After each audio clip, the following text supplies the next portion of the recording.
diary, video blog, whatever they're called. It's the first one, so bear with me. I've never been really good in front of a camera, so I'm usually the one behind it. I'm talking low, and I'm actually locked in my bathroom right now because finding privacy in my house sometimes is impossible. But, lots of kids, lots of noise. So, Cliff Notes version about me. For those who may not know, I live in wild and wonderful West Virginia, aka broken depressive West Virginia. Married, I have 4 kids. 5 if you count my niece, she lives with me. And I should be the happiest woman in the world, right? I'm not. And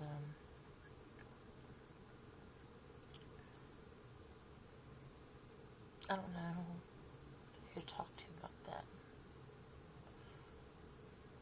I try to vent a little bit on Facebook, but my venting comes across as negative, I guess. And a lot of people tell me that, people have it worse than me. And you know what? I know they have it worse than me. I know there are people out there that have it worse than I do. And if I could help them, I would help them too. It doesn't ever help anybody when you try to compare their situation to somebody who has a worse situation. Just so y'all know. Don't. I wouldn't do that to you. It's another, problem I have is that I'm always everybody else's rock. They can come and talk to me, and they know I'll listen and I'll sympathize. And I'll even help you try to find a solution. I won't compare your problem to somebody else's problem. I will never tell you somebody's got it worse than you do.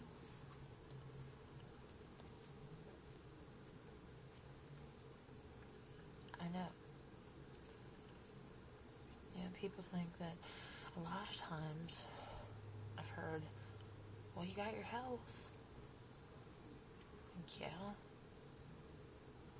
Well, death is not exactly the worst possible thing that could happen to somebody. I think death is the worst thing that could happen to somebody who loves you. The ones that are left behind. Not the ones that get to go.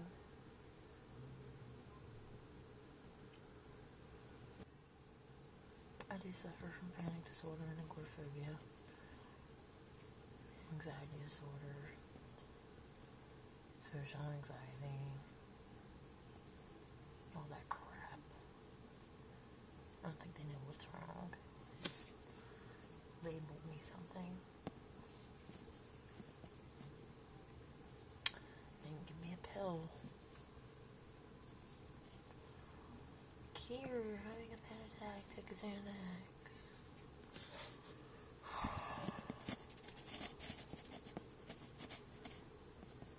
It's not working, let's increase your dose.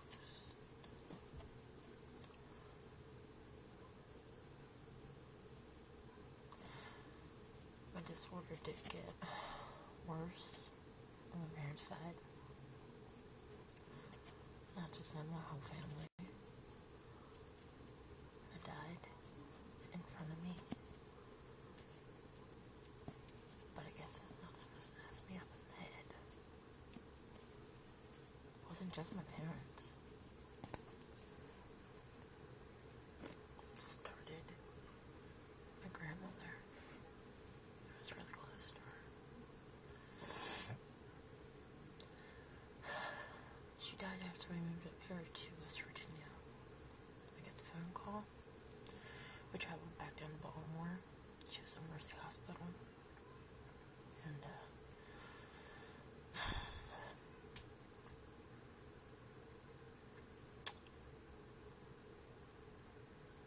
My mom was in there when she died, and I walked into the room like 2 seconds after she flatlined. But I remember holding my grandma's hand after she had already crossed. I remember the look and the shape of her fingernails.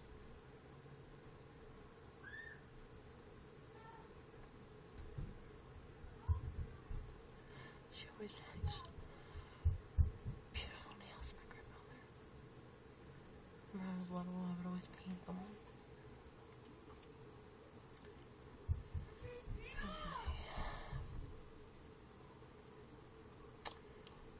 After her was my Uncle Raymond. And even though I didn't see him die,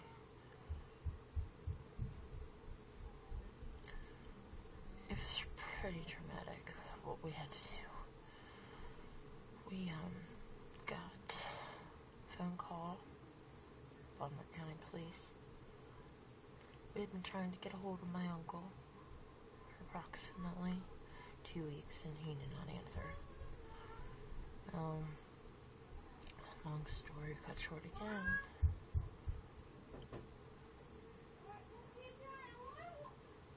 The kids are arguing.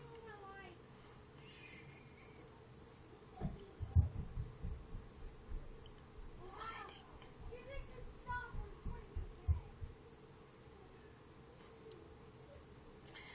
Anyways, we got a call from Baltimore County Police. You're bad now. They couldn't find me.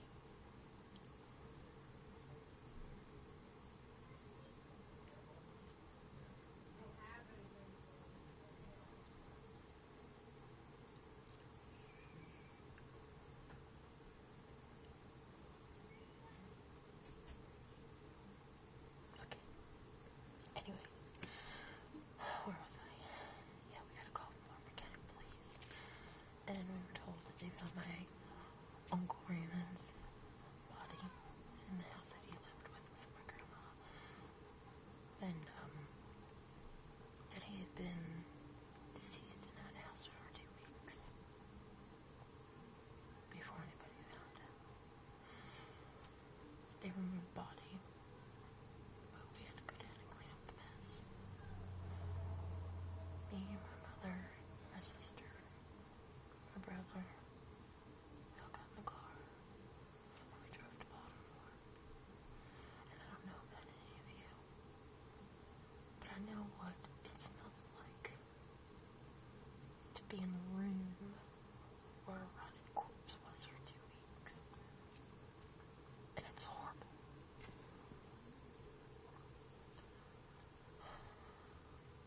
I really thought the mess that was left behind should have been like hazmat cleanup, but we had to do it. They let us do it. My uncle had diabetes. He was a big man. They said that he exploded. I didn't really know what that meant. I went to the bedroom where he died, and there was splatter of blood and fluid up the walls. There was body fluid on the floor, an inch thick, and it smelled so bad. Fluid and just blood, and we had to clean up. We had to tear everything out. He died in the house that not only did I basically grow up in, because I was always over my grandma's. My mother grew up in that house. My grandmother had that house built. My mama, before my mother was even born. So we had to clean it all up, and then we sold the house and we come back to West Virginia, where just when you think things can't get worse, they do.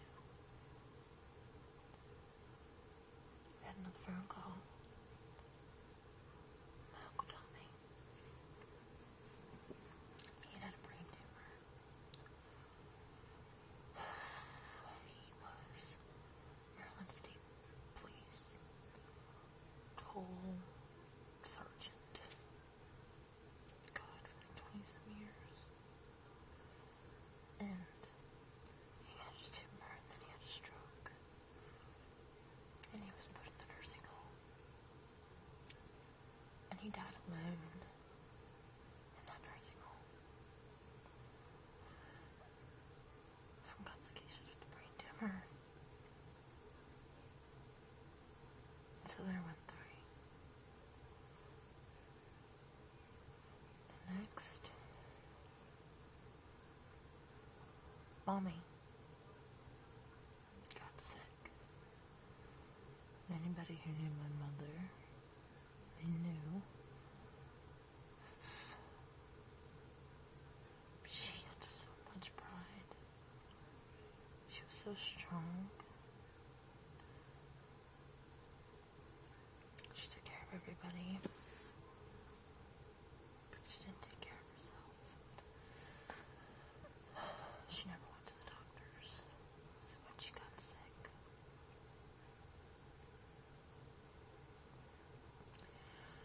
before she died,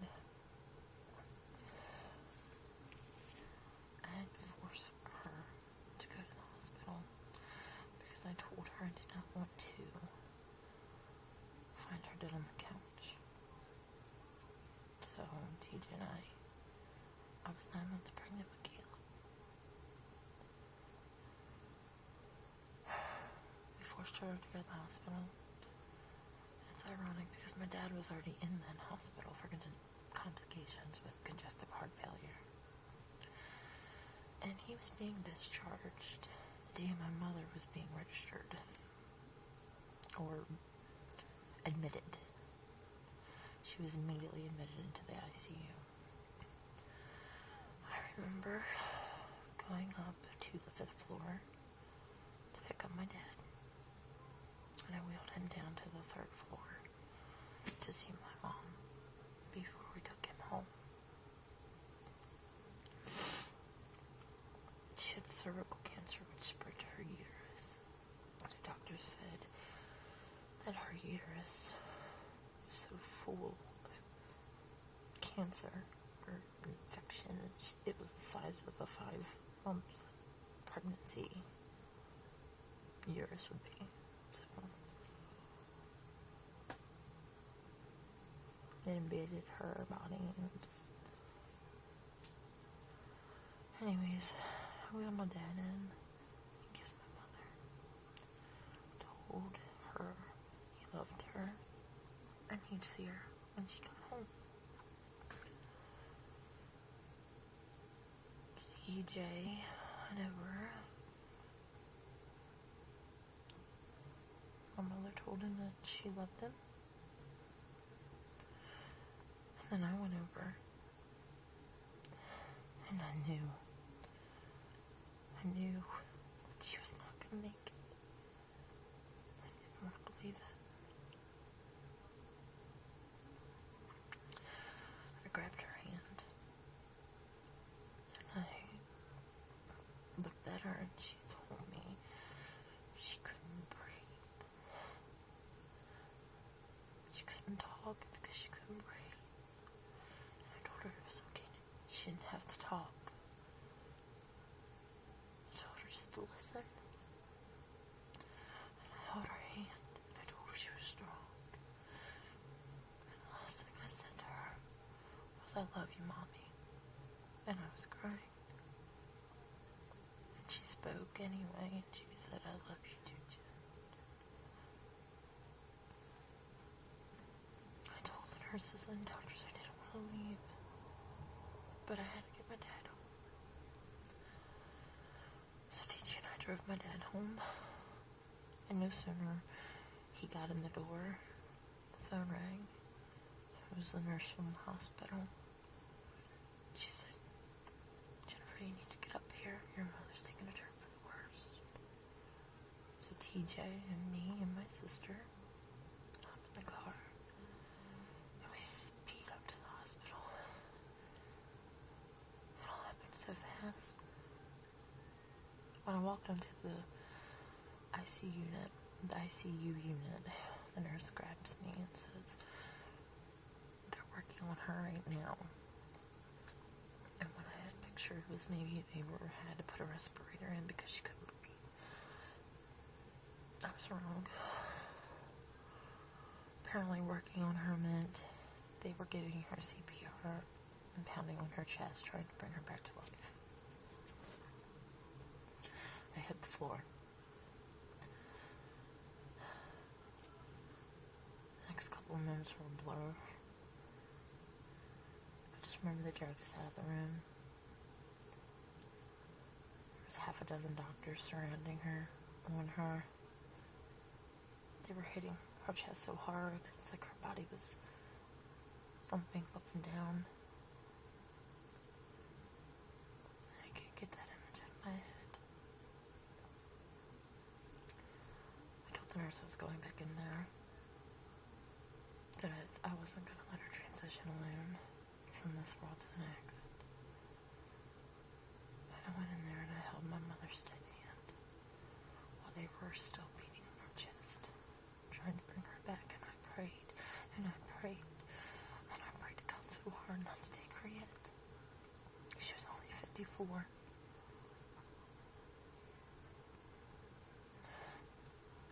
And I was still a kid.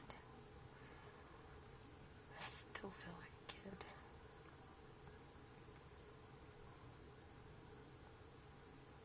I prayed so hard for her not to go. But my prayers didn't get answered then. And they called it about, I don't know, like 30 minutes after I was there. They called her death. Doctors left us alone in the room. And I was still holding her hand. And I was still praying. Thinking maybe she'd wake up now. Or that I'd wake up now from this nightmare. It was numb. I was numb. I don't remember the drive home. I don't remember that night.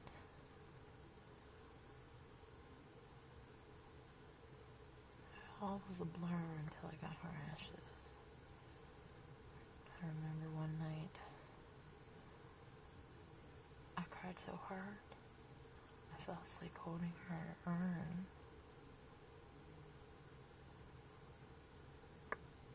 I don't think there was a tear left in my body.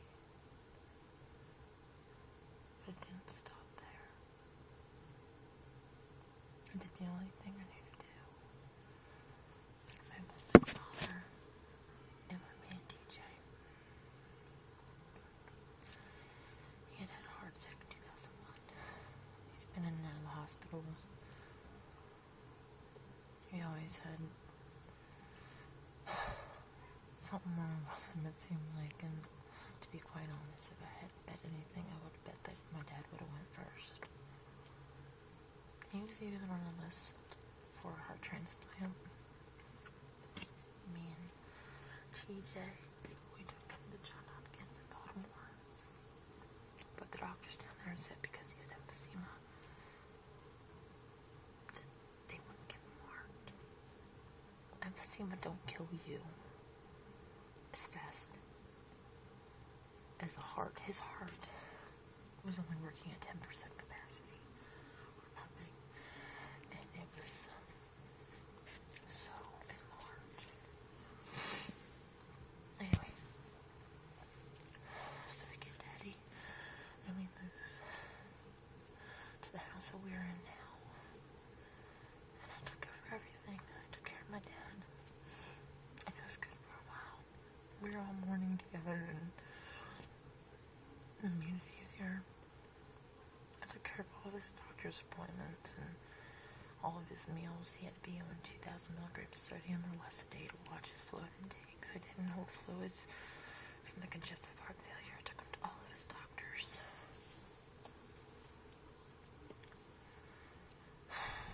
But he just kept getting worse. One time he was at the hospital and he grabbed my hand and he said, "Jennifer, I don't want to leave you yet." And he said that he promised he was going to stay to see my oldest son graduate high school. Even though the doctors gave him less than a year. I didn't believe the doctors. I thought, well, my dad's been through a lot.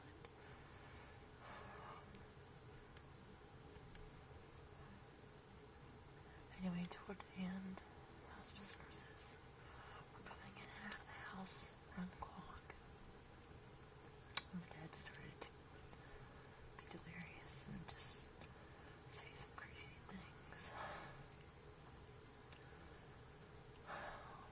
He kept telling the hospice nurses, who's going to take care of my Jennifer? Who's going to take care of my daughter? Who's going to take care of my Jennifer? That's what he kept telling them. That's what the nurses told me he was saying.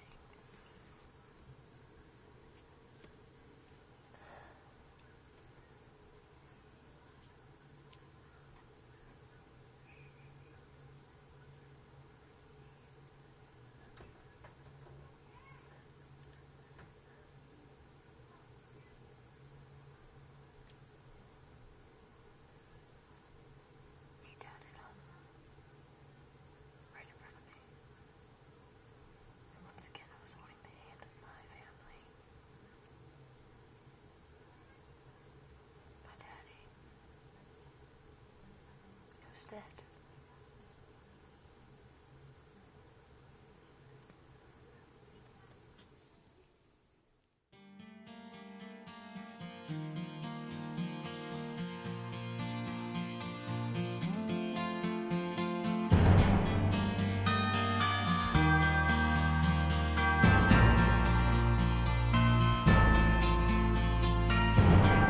Speak of the devil, look who just walked into the room. The gilded and faded notion of someone I once knew. All the perfect moments are wrong. All the precious pieces are gone. Everything that mattered is just a city of dust covering both of us. Did you hide yourself away? I can't see you anymore. Did you eclipse another day? I used to wake up to the color of your soul. Did you hide yourself away? Are you living through the ghost? Did you finally find a place above the shadows so the world will never know? The world will never know you like I do.